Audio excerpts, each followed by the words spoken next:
राधे राधे दोस्तों and welcome back to my channel Purnima Keshav blog. आप सभी का दिन शुभ हो। आज दिनांक है 19 दिसंबर, दिन है शुक्रवार और आज है पौष महीने के कृष्ण पक्ष की अमावस्या। अमावस्या तिथि आज सुबह 5 बजे से शुरू हो जाएगी और शनिवार को यानी कि 20 दिसंबर शनिवार को सुबह 7:15 पर समाप्त होगी। आज ब्रह्म मुहूर्त सुबह 5:31 से 6:19 तक रहेगा। सूर्योदय होगा सुबह 7:05 पर और सूर्यास्त होगा शाम 5:41 पर। और आज ज्येष्ठ नक्षत्र रात को 10:51 तक रहेगा। इसके बाद में मूल नक्षत्र प्रारंभ हो रहा है। राहु काल सुबह 10:30 से दोपहर 12 बजे तक रहेगा। आज हमारे चैनल पर पौष अमावस्या की कथा सुनाई जाएगी, तो आप लोग जरूर सुनिएगा। आइए सबसे पहले हम हर रोज की तरह अपना नित्य नेम सीता माता का सुनेंगे। इस कहानी को सीता मैया कहा करती थी और प्रभु श्री राम सुना करते थे। एक दिन श्री राम भगवान को किसी कारणवश काम से बाहर जाना पड़ा, तो सीता माता कहने लगी कि भगवान आप तो बाहर जा रहे हैं, मेरा 12 वर्ष का नित्यनेम अब कौन सुनेगा। तब प्रभु श्री राम कहने लगे कि सीते तुम कुएं की पाल पर जाकर बैठ जाना और वहां पर जो भी स्त्री आए उसे अपनी कथा सुना दिया करना। ठीक उसी प्रकार सीता मैया कुएं की पाल पर जाकर बैठ गईं। वहां पर एक स्त्री आई। तभी उसने रेशम जरी की साड़ी पहन रखी थी और सोने का घड़ा ले रखा था। सीता माता ने उससे देखकर बोला कि बहन मेरा 12 वर्ष का नित्यनेम सुन लो। पर वह स्त्री बोली कि बहन मैं तुम्हारी कहानी तो सुन लूंगी, लेकिन मुझे घर जाने में देरी हो जाएगी और मेरी सास मुझसे झगड़ा करेगी, इसलिए मैं तुम्हारी कहानी नहीं सुन पाऊंगी। और यह कहकर वो अपने घर को चली गई। लेकिन उसके घर पहुंचते ही उसकी रेशम जरी की साड़ी फट गई और सोने का घड़ा मिट्टी के घड़े में बदल गया। सासू ने देखा तो पूछा, अरे बहू ये किसका दोष अपने सर लेकर आ गई है। बहू ने बोला कि माँ जी कुएं की पाल पर एक औरत बैठी थी, उसने मुझे अपनी 12 वर्ष की नित्यनेम सुनने के लिए कहा, लेकिन मैंने नहीं सुना, शायद ये उसी का फल मुझे मिला है। बहू की बात सुनकर अगले दिन वही साड़ी और वही घड़ा लेकर सासू कुएं की पाल पर गई। सास को वहीं पर सीता मैया बैठी मिली तो माता सीता ने कहा, बहन मेरी कहानी सुन लो। तब सासू ने कहा, बहन एक बार छोड़ो, मैं तो 4 बार सुन लूंगी, आप अपनी कहानी सुनाओ। तब सीता मैया बोली, राम आए लक्ष्मण आए देश के पुजारी आए, नित्य नेम का नेम लाए, आओ राम बैठो राम तपी रसोई जीमो राम, माखन मसरी खाओ राम दूध बतासा पियो राम, सूत के पलका मोठो राम, शाल दुसाला पोठो राम, शाल दुसाला ओढ़ो राम, भी बोलू राम ही राम, राम संवारे सबके काम, खाली घर भंडार भरेंगे सबका बेड़ा पार करेंगे, श्री राम जय जय राम। सासू माँ बोली, बहन कहानी तो बहुत अच्छी लगी। फिर कहानी सुनकर सासू अपने घर को चली गई और उसके घर पहुंचते ही उसकी साड़ी फिर से रेशम जरी की और जो उसने घड़ा लिया था मिट्टी का फिर से वापस सोने के घड़े में बदल गया। तो बहू ने देखा, बोली माँ जी आपने ये सब कैसे किया। सासू बोली, बहन बहू तू दोष लगा कर आई थी, अब मैं दोष उतार कर आ रही हूँ। बहू ने पूछा कि माँ जी वे कुएं वाली स्त्री कौन है। सासू ने बताया, अरे वो तो सीता मैया थी, वो तो पुराने से नया कर देती हैं, खाली घर में भंडारे भर देती हैं और वह लक्ष्मी जी का वास घर में कर देती हैं और मनुष्य की जो भी इच्छा हो उसे पूर्ण कर देती हैं। बहू बोली, माँ जी फिर तो ऐसी कहानी मुझे भी सुना दो। सास बोली कि ठीक है तुम भी सुनो। फिर सास ने कहानी शुरू की, राम आए लक्ष्मण आए देश के पुजारी आए, नित्य नेम का नेम लाए, आओ राम बैठो राम तपी रसोई जीमो राम, माखन मिश्री खाओ राम दूध बतासा पियो राम, सूत के पलका मोठो राम, शाल दुसाला पोठो राम, साल दुशाला ओढ़ो राम, जब बोलूं राम ही राम, राम संवारे सबके काम, खाली घर भंडार भरेंगे, सबका बेड़ा पार करेंगे। बोलो श्री राम, जय जय राम। कहानी सुनकर बहू बोली, माँ जी कहानी मुझे बहुत अच्छी लगी। सासू ने कहा ठीक है, अब से हम इस कहानी को रोज किया करेंगे।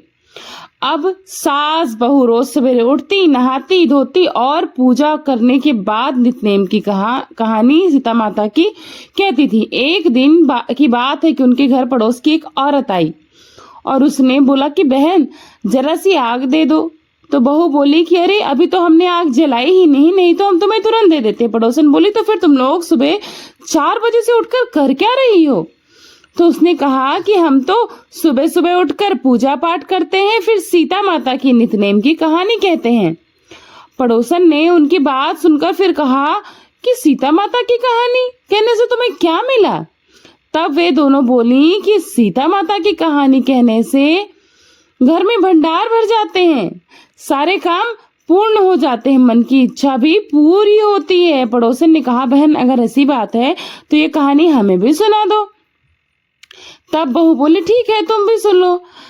तो राम आए, लक्ष्मण आए, देश के पुजारी आए, नित्यनेम का नेम लाए, आओ राम बैठो राम, तपी रसोई जीमो राम, माखन मिश्री खाओ राम, दूध बतासा पियो राम, सूत के पलका मोठो राम, शाल दुसाला पोठो राम, शाल दुसाला ओढ़ो राम, जब बोलूं राम ही राम, राम संवारे सबके काम, खाली घर भंडार भरेंगे, सबका बेड़ा पार करेंगे, श्री राम, जय जय राम। पड़ोसन ने इस कहानी को सुना तो कहने लगी बहन कहानी तो बहुत आनंदमयी थी। अब वह पड़ोसन भी नित्यनेम कथा सीता माता की कहने लगी और कहानी कहने से सीता माता ने पड़ोसन के घर के भी भंडार भर दिए। देखते ही देखते अब तो पूरे मोहल्ले में कथा नित्यनेम की चल पड़ी और हर किसी की मनोकामना पूर्ण होने लगी। हे सीता माता, जैसे आपने उन सभी के भंडारे भरे वैसे ही हमारे भी भरना, कहानी कहने वाले, सुनने वाले और हुंकार भरने वाले सबके भरना। सभी प्रेम से बोली सीता मैया की जय। कान्हा जी और उनके भक्तों के प्रति निश्चल प्रेम का एक अटूट बंधन होता है। कान्हा जी के भक्त जब भी उन्हें सच्चे हृदय से पुकारते हैं वो किसी न किसी रूप में अपने भक्तों से मिलने पहुंच ही जाते हैं, कोई ना कोई माध्यम बनकर। ऐसे ही एक बार किसी गांव में पंडित जी रहा करते थे। वो रोज रोज घर पर जाकर भागवत गीता का पाठ किया करते थे, क्योंकि कान्हा जी को ऐसे लोग बहुत ही प्रिय होते हैं जो सदा भगवत गीता का पाठ किया करते या सुनते हैं। और कान्हा जी की विशेष कृपा भी ऐसे भक्तों पर सदैव बनी रहती है।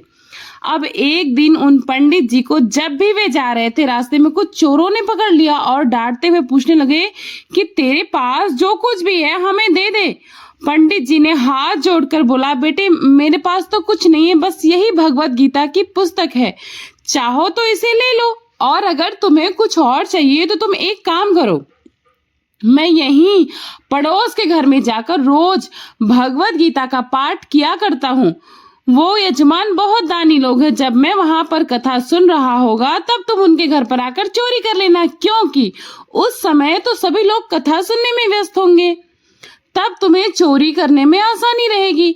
चोर पंडित जी की यह बात मान गया और पंडित जी को छोड़ दिया। अगले दिन जब पंडित जी उसी पड़ोस के घर में कथा सुना रहे थे तब पंडित जी के कहे अनुसार वो चोर भी वहां आ गया।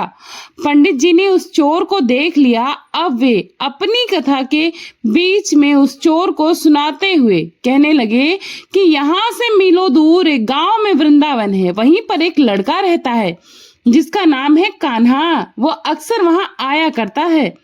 वह हीरे जवाहरातों से सदा लदा रहता है, अगर कोई लूटना चाहता तो उसको लूट ले। वो रोज रात को उस पीपल के पेड़ के नीचे आता है जिसके आसपास बहुत सारी झाड़ियां हैं। चोर ने जब पंडित जी की ये बात सुनी तो बड़ा खुश हुआ और खुशी खुशी अधिक धन पाने की इच्छा से वहां से भाग गया। ये तो बड़े आश्चर्य की बात थी, लेकिन चोर नहीं समझ पाया कि इसमें पंडित जी की क्या चतुराई है। और भक्तगण, अगर आप समझ गए हो तो कमेंट बॉक्स में बता दीजिएगा, नहीं तो फिर हम आगे की कथा में बताएंगे तो आप स्वयं समझ ही जाएंगे। तो चलिए अब आगे की कथा सुनते हैं। अब चोर वहां से चल पड़ा। कहाँ चल पड़ा? वृंदावन की तरफ। ये सोचकर कि वहां पर एक कान्हा नाम का लड़का है जो इतने ही हीरे जवाहरात लेकर आता है, जब हम उसके साथ में चोरी करेंगे तो हम तो परिपूर्ण हो जाएंगे, हमें फिर किसी चीज की कोई कमी रहेगी ही नहीं।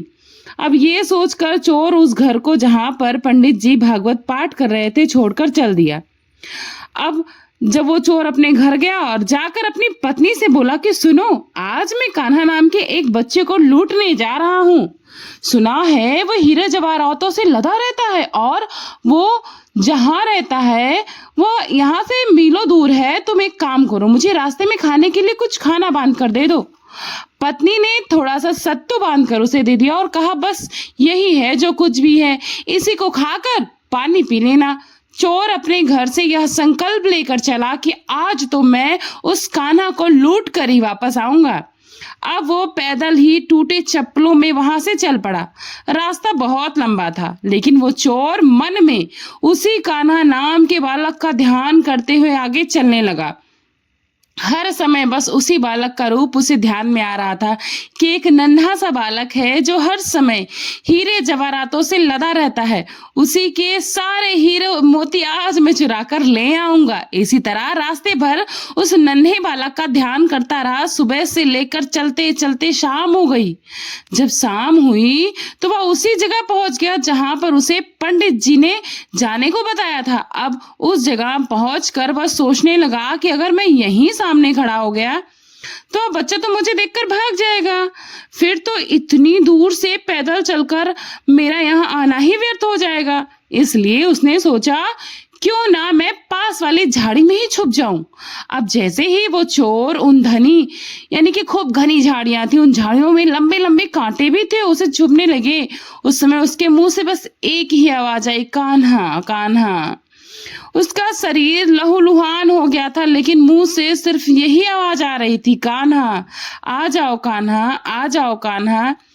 और अपने भक्त की ऐसी दशा और ऐसे विरह की व्याकुलता देखकर कान्हा जी चल पड़े। तभी रुक्मिणी जी बोली, प्रभु कहाँ जा रहे हो, आपको लूट लेगा। प्रभु बोले, कोई बात नहीं, अपने ऐसे भक्तों के लिए तो मैं 100 बार लुट जाना क्या मिट जाने को भी तैयार हूँ।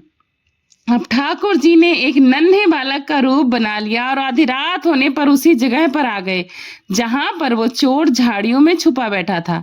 अब जैसे ही वो उस जगह पर पहुंचे, चोर एकदम से झाड़ियों से बाहर निकला और उन्हें पकड़कर बोला, अरे ओ कान्हा, तूने मुझे बहुत दुखी किया है। अब यह चाकू देख रहा है ना, चुपचाप सारे गहने मुझे दे दे कान्हा।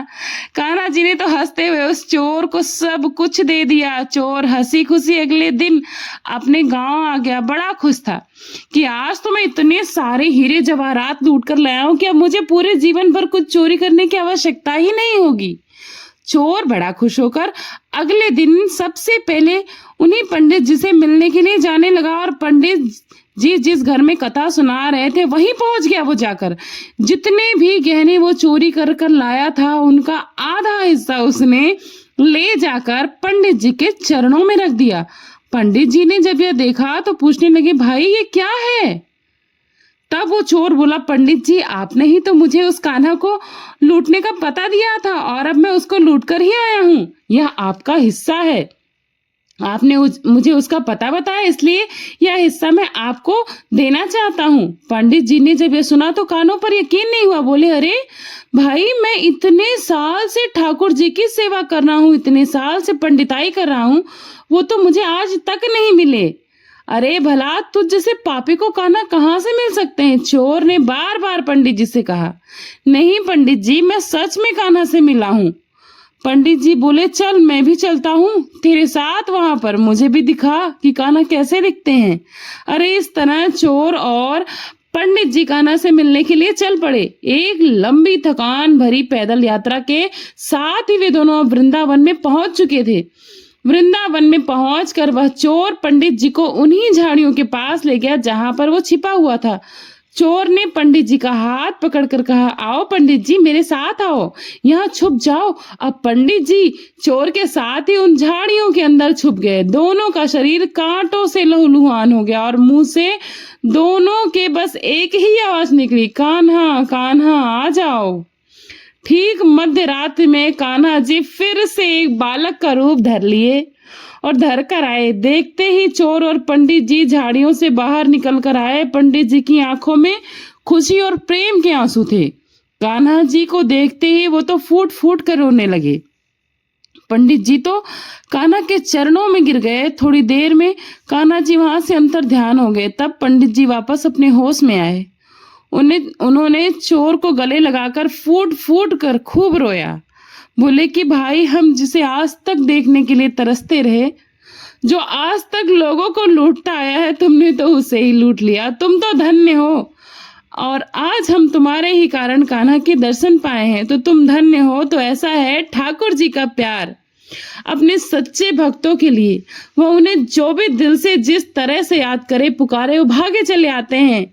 श्री राधे जी तो अपने भक्तों पर कृपा करती हैं, फिर चाहे उनके भक्त उनके साथ छल ही क्यों ना करें, वे छल के रूप में भी अपने भक्तों की सारी बातें सुन लेती हैं। एक बार 3 साधु थे जो बरसाना की ओर जा रहे थे। उनमें एक साधु जो वृद्ध थे कहने लगे कि अब मैं यमुना किनारे आसन लगाकर वहीं रहूंगा। तुम दोनों हो जवान, इसलिए तुम आगे चले जाओ। वे युवा साधु जब चलते चलते बरसाना के निकट पहुंचे तो कहने लगे, अब हम श्री जी के गांव पहुंच जाएंगे। एक तरह से तो हम राधा रानी के मेहमान हुए ना, इसलिए हम बरसाना में भिक्षा नहीं मांगेंगे। राधा रानी के मंदिर में आरती के समय जो प्रसाद मिलेगा वही हम खा लिया करेंगे, और अगर कोई भोजन करवा देगा तो भोजन भी कर लेंगे, वरना हम किसी से कुछ नहीं मांगेंगे। दोनों साधुओं ने किसी मजाकिया लहजे में ऐसा कह दिया था। मंदिर जब पहुंचे तो मंदिर में पहुंचकर श्री जी के दर्शन किए, मंदिर में आरती देखी और उत्सव का आनंद भी लिया। दोनों ने सोचा कि राधा रानी के मेहमान हैं, इसलिए भिक्षा तो मांगेंगे नहीं हम, इसलिए बिना भोजन किए ही सो गए, क्योंकि आरती के बाद किसी ने उन्हें भोजन नहीं करवाया। उसी रात राधा जी स्वप्न में मंदिर के पुजारी जी को जगाई और कहने लगी कि पुजारी जी, मेहमान भूखे हैं और आप चैन से कैसे सो रहे हैं। पुजारी जी आश्चर्य से कहने लगे, मेहमान कहाँ है श्री जी, आप मुझे बताइए, मेहमान तो मैंने देखा नहीं। तब श्री जी ने हंसकर कहा कि मेहमान तो भूखे सो गए पंडित। राधा रानी कहने लगी, पुजारी जी, 2 साधु आए थे जो आज बिना भोजन किए सो गए हैं। पुजारी जी जल्दी से उठे और साधुओं को ढूंढ कर उन्हें जगाया और बड़ी विनम्रता से उन दोनों साधुओं से पूछने लगे कि क्या आप श्री राधा रानी के मेहमान हैं।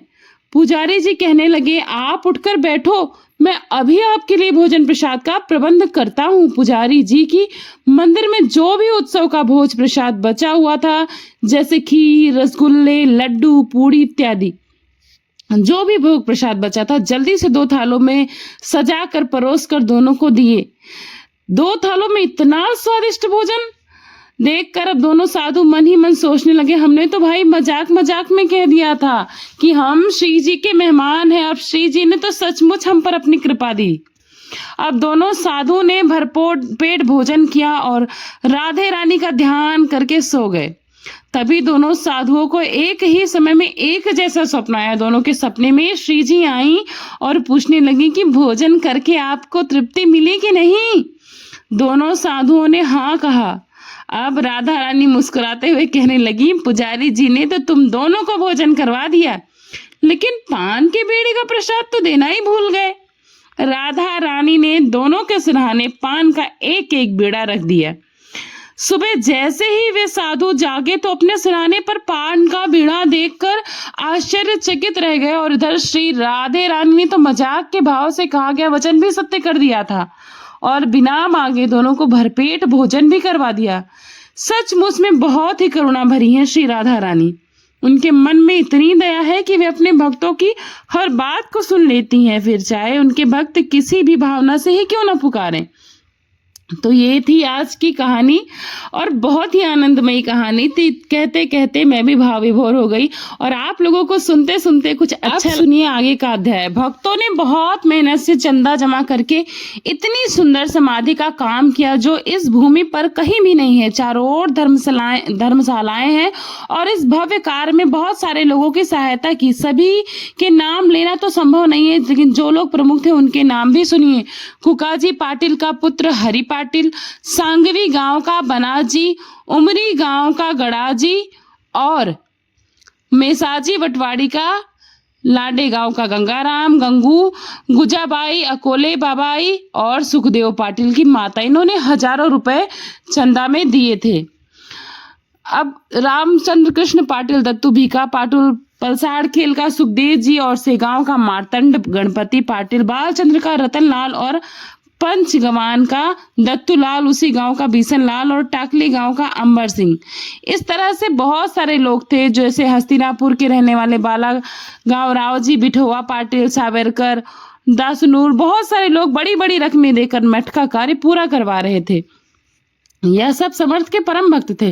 कोठिया, कार्यालय, रसोई घर, समाधि इत्यादि के चारों ओर बने हुए लोगों ने जो चंदा दिया वह सब इन कामों में खर्च हो गया, लेकिन बहुत सारे काम थे जो अधूरे रह गए। सो इस प्रकार का उपाय किया गया कि समर्थ के इस कार्य के लिए लगान पर एक आना धार्मिक कर के रूप में भी लगा दिया जाए। जो लोग उस मठ में समाधि के दर्शन करने के लिए आते उन्हें एक आना कर के रूप में देना पड़ता और वैसे ही बाजार में बिक्री के लिए आने वाली गाड़ियों पर 2 पैसे कर लगाया गया। अति सामान्य होने से लोग बड़ी खुशी खुशी ये कर दे दिया करते थे। आज तक समाधि के सामने हजारों स्वाहाकार हो गए। उनमें 4 बहुत बड़े सर्वश्रुत हुए। किशनलाल सेठ ब्राह्मणों के द्वारा एक सतचंडी अनुष्ठान भी करवाया।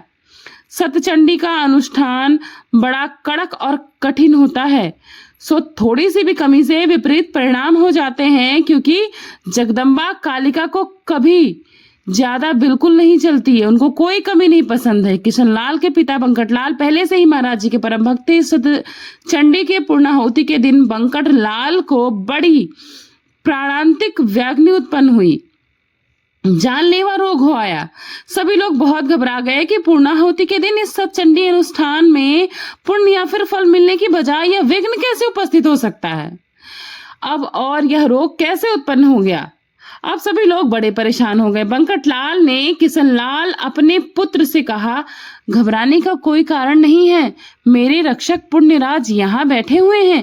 ऐसा कहकर वे समाधि के पास जाकर शांत मन से बैठ गए। पूर्णाहुति का काम करो, सब ठीक हो जाएगा। मेरे स्वामी गजानन यहाँ बैठे हैं और वही भक्तों की रक्षा करते हैं, वह कभी भी कोई विघ्न आने नहीं देंगे। आगे चलकर यह बात सच हुई। व्याधि शांत हो गई और उस सतचंडी के एक से एक स्त्री का पिशाच बाधा भी ठीक हो गया। ऐसे हजारों धार्मिक कृत्य समाधि के सामने हुए और सत्य है कि गजानन महाराज साक्षात्कारी हैं। जब तक लोगों के मन में निष्ठा थी तब तक बराड़ सुखी था, और जैसे जैसे लोगों के मन में श्रद्धा निष्ठा कम होती गई वैसे वैसे बराड़ को विपन्न अवस्था भी देखनी पड़ी और उस चंडाली ने दरिद्र माला बराड़ को पहनाई। बरार की उर्वरा भूमि में पैदावार कम कर दी। वहां पर अब नई हवा बहने लगी, जिससे लोगों के मन में श्रद्धा बहुत कम हो गई थी और अब बराड़ जो कि बहुत खुशहाल हुआ करता था दुर्दशा को प्राप्त होने लगा। महाराज जी को यह दुख असहनीय हो गया, इसलिए उन्होंने अपने को जल में डुबो लिया, जिससे ऐसा लगता है कि महाराज जी ने क्रोधित होकर वह जल निर्माण किया। यदि बराड़ के लोगों के मन में पहले की तरह सुख संपन्नता हो ऐसी कामना है तो सबको महाराज जी के चरणों में दृढ़ निष्ठा रखकर उनकी सेवा करनी चाहिए, और अगर ऐसा नहीं करेंगे तो इससे भी ज्यादा विपन्ना अवस्था बराड़ की होगी। इस गजानन रूपी भूमि में जो जो आप बोएंगे वही बहुत सारा होकर आपको प्राप्त होगा। अच्छी चीजें बोएंगे तो अच्छी चीजें मिलेंगी, अच्छा फल मिलेगा। श्रद्धा बोएंगे तो उसका परिणाम भी वैसा ही होगा। मन में अश्रद्धा होगी तो उसका विपरीत परिणाम भी आपको ही मिलेगा। जो कुछ भी मिलेगा वह बहुत ही ज्यादा होकर ही मिलेगा, और जो भी क्षेत्र होगा वह प्रांत संत सेवा से विन्मुख होगा। वहां पर अकाल और आपत्ति पड़ती ही पड़ती है। धर्म श्रद्धा वह बाघिन के समान है कि अगर आप मन रूपी कगार छोड़ देते हैं, जिस मन में श्रद्धा नहीं होती वहां पर दुर्व्यसन रूपी सियारों का वास अवश्य ही हो जाता है। और भक्ति वो पवित्र स्त्री है, अभक्ति वरांगना है, जिसके साथ से भला कभी किसी का कल्याण हुआ है क्या? सन्नीति मत छोड़िए, धर्म श्रद्धा मत छोड़िए, परस्पर प्रेम भाव रखिए तो शक्ति बढ़ेगी। अगर लोग इस आचरण का पालन करेंगे तो ही वाराणसी में सुख समृद्धि होगी। प्रिय श्रोताओं, आज गजानन महाराज की सभी कथाएं संपूर्ण हुई। आप सभी प्रेम से बोलिए गजानन महाराज की जय। और अगली अध्याय में जो कथा आपको सुनने को मिलेगी वो तो आपकी कल वीडियो में जरूर देखिएगा। और अब सुनिए लप्सी और तपसी की कहानी। एक बार एक लप्सी था और एक तपसी था। दोनों आपस में बहुत झगड़ा कर रहे थे, लेकिन दोनों भगवान की तपस्या में लीन रहते थे। लप्सी 1.25 शेर की लप्सी बनाकर भगवान को चढ़ाकर और उसे खा लेता था, और तपसी पूरा दिन तपस्या में लगा रहता था। लेकिन एक ही शंका दोनों के मन में थी कि मैं बड़ा हूं, इसलिए दोनों लोग हमेशा झगड़ा किया करते थे। इसी तरह वो दोनों एक दिन इसी बात पर विवाद कर रहे थे कि मैं बड़ा हूं। नारद जी वहां से गुजर रहे थे। दोनों को झगड़ा करते देख उनसे पूछे कि तुम दोनों का झगड़ा क्यों हो रहा है भाई? तब लप्सी ने खुद को बड़ा होने का कारण बताया और तपसी ने भी खुद को बड़ा होने का कारण बताया। तब नारद जी ने कहा कि भाई झगड़ा मत करो, तुम्हारा फैसला तो मैं कर दूंगा कल। दूसरे दिन लप्सी और तपसी स्नान करके अपनी रोज की भक्ति करने के लिए आए तो नारद जी ने छुपकर 1.25 करोड़ की एक अंगूठी दोनों के साइड में, दोनों के पास दे दी। तपसी की नजर जब अंगूठी पर पड़ी तो तपसी उसको अपने नीचे चुपचाप दबाकर और तपस्या करने के लिए बैठ गया। इधर लप्सी की नजर पड़ी पर उसने ध्यान नहीं दिया। उसने रोज की तरह 1.25 शेर की लप्सी बनाई और भगवान को भोग लगाकर उसको खाने लगा। नारद जी जब सामने आए तो दोनों ने पूछा कि बताइए नारद जी, हम दोनों में से कौन बड़ा है? तब नारद जी ने तपसी से कहा कि खड़े हो जाओ पुत्र। जब वो खड़ा हुआ तो उसके नीचे वो अंगूठी निकली। तब नारद जी ने कहा कि अब मैं बताता हूँ कौन बड़ा है। लप्सी बड़ा है, क्योंकि तुम तपस्या तो कर रहे हो लेकिन उसके बाद भी तुम्हारे मन में चोरी और लालच की आदत नहीं गई, इसलिए लप्सी को बड़ा होने का वरदान है और तुम्हारे तपस्या का कोई फल नहीं है। तब तपसी रोने लगा, शर्मिंदा होकर बोला कि अब जो मैंने किया उसका प्रायश्चित करता हूँ और मुझे इसका फल कैसे मिलेगा? तब नारद जी ने बोला कि तपस्या का फल तुझे कैसे मिलेगा मैं बताता हूँ। अगर कोई गाय और कुत्ते की रोटी नहीं बनाएगा तो फल तुझे मिलेगा। अगर कोई ब्राह्मण को बिठाकर दक्षिणा नहीं देगा तो फल तुझे मिलेगा। अगर कोई साड़ी के साथ ब्लाउज पेटीकोट नहीं देगा तो फल तुझे मिलेगा। अगर कोई दिए से दिया जलाकर पूजा करेगा तो फल तुझे मिलेगा। अगर कोई सारी कहानी सुनेगा और तुम्हारी लप्सी और तपसी की कहानी नहीं सुनेगा तो भी फल तुम्हें मिलेगा। उस दिन से हर व्रत के कथा और कहानी के बाद लप्सी और तपसी की कथा का भी प्रचलन है और सुनी और कही जाती है। तो ये कथा आप सभी को कैसी लगी? आशा करती हूँ अच्छी लगी होगी। कल की कथा और भी महत्वपूर्ण होगी, तो कल का अध्याय जरूर देखिएगा।